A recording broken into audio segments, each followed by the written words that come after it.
आइए जानते हैं शनिवार व्रत कथा। एक बार सभी नौ ग्रहों सूर्य, चंद्र, मंगल, बुध, बृहस्पति, शुक्र, शनि, राहु और केतु में बहस हो गई, कौन सबसे बड़ा है। आपस में लड़ने के बाद सभी देवराज इंद्र के पास पहुंच गए। इंद्र असमंजस की स्थिति में निर्णय नहीं दे पाए, परंतु उन्होंने सभी ग्रहों को सुझाव दिया कि पृथ्वी पर राजा विक्रमादित्य ही इसका फैसला कर सकते हैं, क्योंकि वो बहुत ही न्याय प्रिय राजा हैं। सभी पृथ्वी पर राजा विक्रमादित्य के पास गए और अपने आने का कारण बताया। राजा उनकी समस्या को सुनकर बहुत परेशान हो गए। उनका चिंतित होना लाजमी था, क्योंकि जिसको भी किसी से छोटा बताया तो वही गुस्सा कर जाएगा। राजा ने काफ़ी सोच विचार के बाद उन्हें एक उपाय सूझा। उन्होंने स्वर्ण, रजत, कांस्य, पीतल, सीसा, रांगा, जस्ता, अभ्रक और लोहे से 9 सिंहासन का निर्माण करवाया। उन्हें उपयुक्त क्रम में रख दिया गया।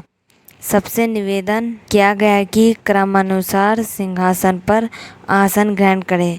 शर्त रखा गया कि जो सबसे अंतिम में सिंहासन पर आसन ग्रहण करेगा वही सबसे छोटा माना जाएगा, जिसकी वजह से शनिदेव सबसे बाद में आसन प्राप्त कर सके और सबसे छोटे कहलाए। क्रोध के आवेश में आकर शनिदेव ने सोचा कि राजा ने यह सब जानबूझकर किया है। कुपित होकर राजा से कहा कि राजा, तू मुझे नहीं जानता। सूर्य एक राशि में 1 महीना, चंद्रमा 2.25 महीने 2 दिन, मंगल 1.5 महीना, बृहस्पति 13 महीने, बुध और शुक्र 1-1 महीने विचरण करते हैं, लेकिन मैं 2.5 से 7.5 साल तक रहता हूँ। मैंने बड़े बड़े का विनाश किया है। श्री राम की 7.5 आने पर उन्हें जंगल जंगल भटकना पड़ा और रावण की आने पर लंका को बंदरों की सेना से परास्त होना पड़ा। क्रोधित शनिदेव ने राजा से कहा कि अब आपको सावधान रहने की ज़रूरत है। इतना कहकर शनिदेव कुपित अवस्था में वहाँ से चले गए।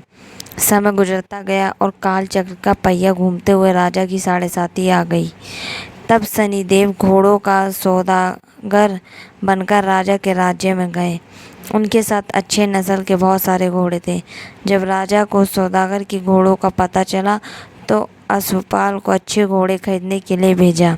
अश्वपाल ने कई अच्छे घोड़े खरीदे। इसके अलावा सौदागर ने उपहार स्वरूप एक सर्वोत्तम नस्ल के घोड़े को राजा की सवारी हेतु दिया।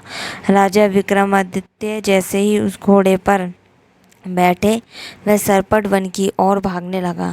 जंगल के अंदर पहुंचकर वह गायब हो गया। भूखा प्यास की स्थिति में राजा जंगल में भटकते रहे। अचानक उन्हें एक ग्वाला दिखाई दिया, जिसने राजा की प्यास बुझाई। राजा ने प्रसन्नता से उसे अपनी अंगूठी देकर नगर की तरफ चले गए। वहां एक सेठ की दुकान पर पहुंचकर उन्होंने जल पिया और अपना नाम वीका बताया। भाग्यवश उस दिन सेठ की खूब आमदनी हुई।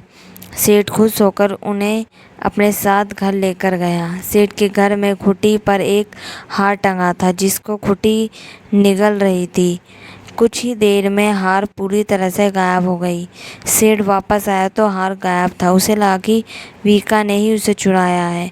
सेठ ने वीका को कोतवाल से पकड़वा दिया और दंड स्वरूप राजा उसे चोर समझकर हाथ पैर कटवा दिया। अपंग अवस्था में उसे नगर के बाहर फेंक दिया गया।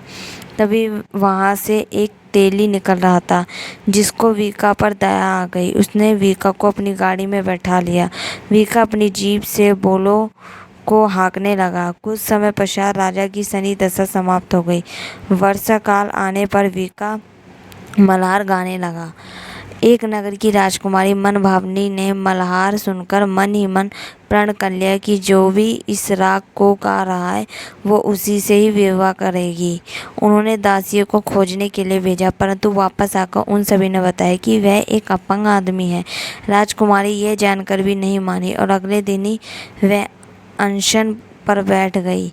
जब लाख समझाने पर राजकुमारी नहीं मानी, तब राजा ने उस तेली को बुलवाकर भेजा और वीका से विवाह की तैयारी करने के लिए कहा गया। वीका से राजकुमारी का विवाह हो गया। एक दिन वीका के स्वप्न में शनिदेव ने आकर कहा कि देखा राजन, तुमने मुझे छोटा बताकर कितना दुख झेला है। राजा ने क्षमा मांगते हुए हाथ जोड़कर कहा कि हे शनिदेव, जैसा दुख मुझे दिया है किसी और को क्या ऐसा दुख मत देना। शनिदेव इस विनती को मान गए और कहा कि मेरे व्रत और कथा से तुम्हारे सारे कष्ट दूर हो जाएंगे। जो भी नित्य मेरा ध्यान करेगा और चींटियों को आटा डालेगा उसकी सारी मनोकामनाएं पूर्ण हो जाएंगी। शनिदेव ने राजा को हाथ पैर भी वापस दिए। दूसरे दिन जब सुबह राजकुमारी की आंख खुली तो वह आश्चर्यचकित हो गई। वीका ने मनभावनी को बताया कि वह उज्जैन का राजा विक्रमादित्य है। मनभावनी खुशी से फूले नहीं समा रही थी। राजा और नगरवासी सभी अत्यंत प्रसन्न हुए। सेठ ने जब यह सुना तो वह पैरों पर गिरकर क्षमा मांगने लगा। राजा ने कहा कि यह सब शनिदेव के कोप का प्रभाव था और इसमें किसी का कोई दोष नहीं है। सेठ ने निवेदन करते हुए कहा कि मुझे शांति तभी मिलेगी जब आप मेरे घर चलकर भोजन करेंगे। सेठ ने कई प्रकार के व्यंजनों से राजा का सत्कार किया। जब राजा भोजन कर रहे थे तभी जो खूंटी हार निगल रही थी वही अब उसे उगल रही थी। सेठ ने अनेक मोहरे देकर राजा का धन्यवाद किया और अपनी कन्या श्री कन्वरी से प्राणी ग्रहण का निवेदन किया। राजा ने संघर्ष सहर्ष स्वीकार कर लिया। राजा अपनी दोनों रानियों मनभावनी और श्री कंवरी को लेकर उज्जैन नगरी लौट आए। सारे नगर में दीपमाला और खुशी मनाई। राजा ने घोषणा करते हुए कहा कि मैंने शनिदेव को सबसे छोटा बताया था, लेकिन असल में वही सर्वोपरि है। तब से सारे राज्य में शनिदेव की पूजा और कथा नियमित होने लगी।